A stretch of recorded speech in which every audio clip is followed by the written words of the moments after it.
Welcome to the Books Bible Study. We are continuing in Exodus. We're at the very end.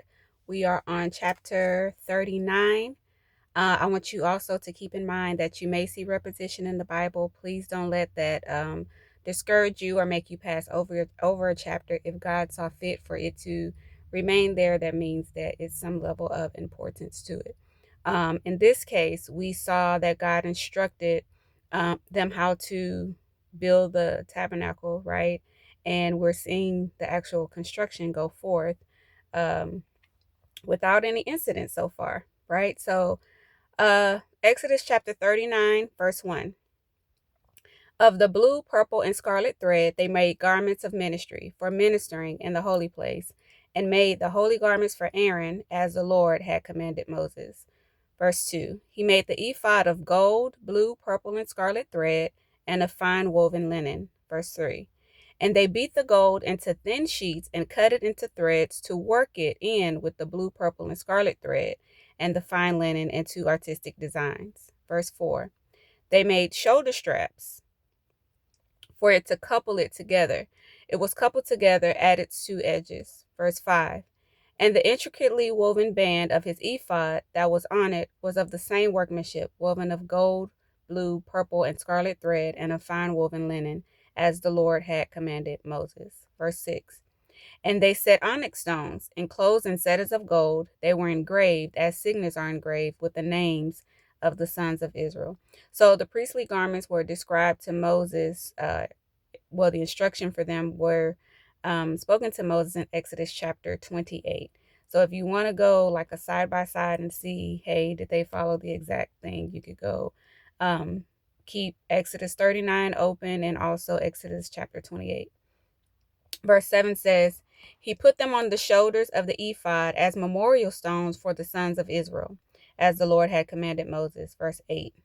And he made the breastplate artistically woven, like the workmanship of the ephod, of gold, blue, purple, and scarlet thread, and of fine woven linen. Verse 9. They made the breastplate square by doubling it, a span its length and a span its width when doubled. So a span is a ancient unit, right? It's not something we use today, but it goes from the tip of the thumb to the tip of the pinky finger, right? Which is about the tip of the thumb to the tip of the pinky finger, which when you spread your hand out, it's about 8 to 9 inches. So that is the width of the span.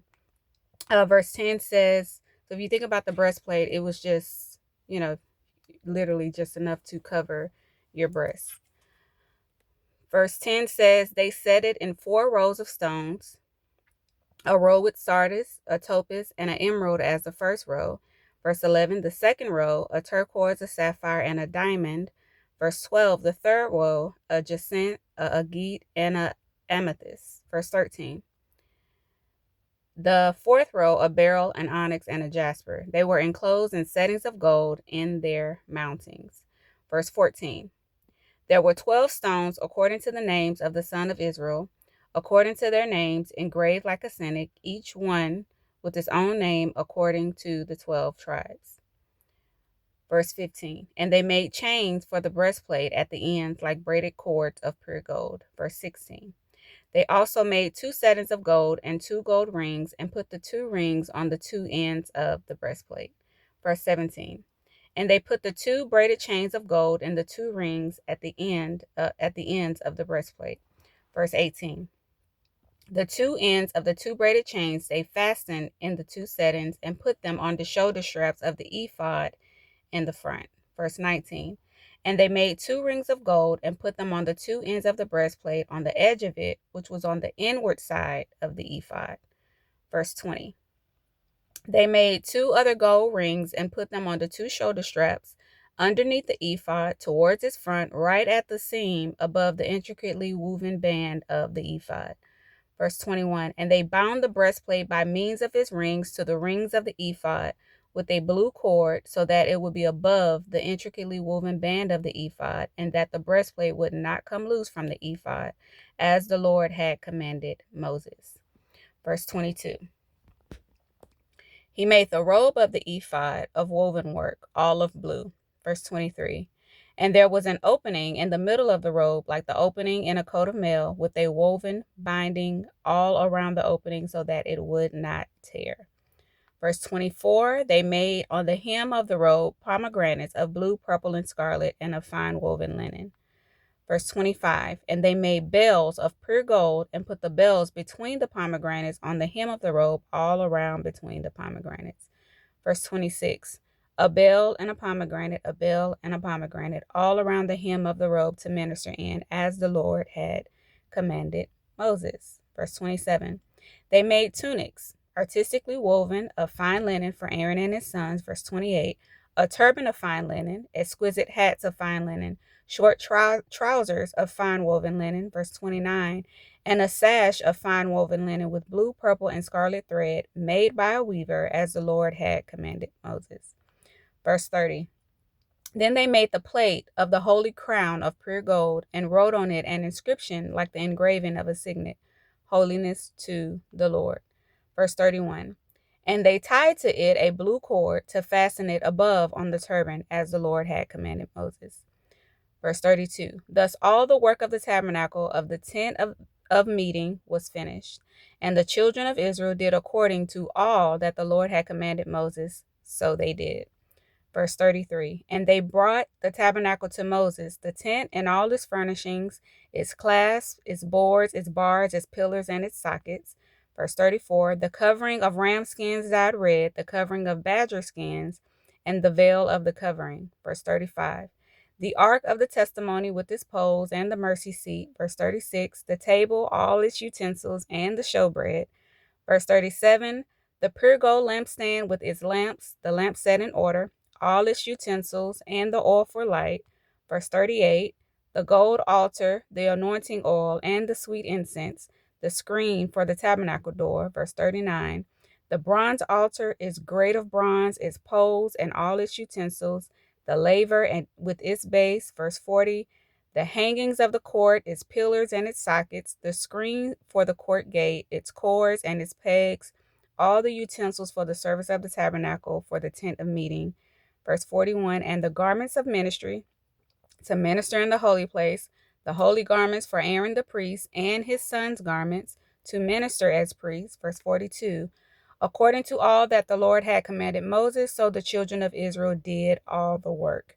Verse 43, then Moses looked over all the work, and indeed they had done it, as the Lord had commanded. So they had done it, and Moses blessed them. So we're coming up on the last chapter, right? We went through Moses being called to lead the people out of Egypt, Pharaoh not wanting to let them go, the 10 plagues. And when they finally did leave, they did not leave empty-handed, right? We watched as they rebelled and complained against God, even though God provided everything that they would need, right? They received more than enough food, water, more than what any person today would need for their daily allowance of food. And we end with the building of the tabernacle, the tent of meeting, where God would meet with them, where he would receive their sacrifices and their offerings, and bless them. So all of the work is done according to the specifications of God.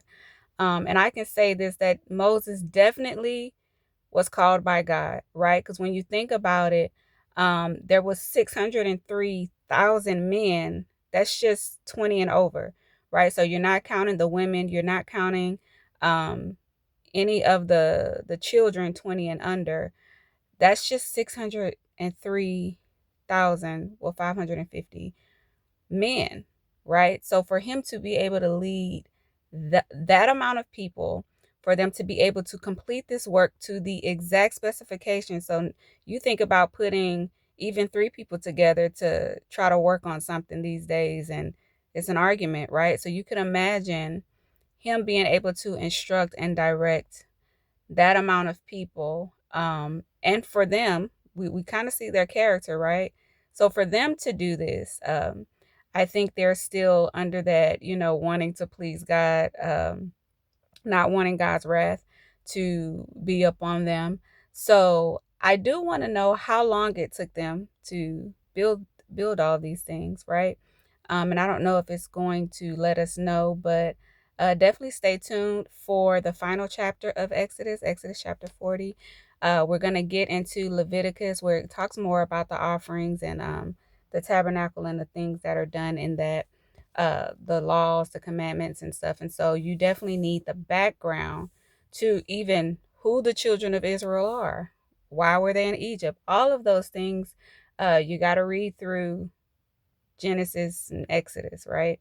To know, to have an understanding of what they are referring to.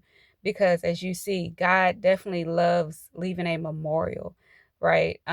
Leaving a witness to the things that he has done. So he's making sure to inscribe the breastplate with the 12 tribes, right? The sons of Jacob or the sons of Israel. Um, so God is very big on recognizing the acts that he's done, the people he set apart, right? And that's something that God does. We don't have to do that, right? So to God be the glory. Thank you all. And please continue. If this is your first time with us, please go back. You don't have to do the whole, some people are able to binge watch, but you don't have to do the whole book or the whole whatever if you're missing some. Just do maybe 3 a day, whatever works for you, where you can get an understanding of what's happening, and then just meet us back for the 2 chapters that we are doing every day. So God bless you all. Stay tuned.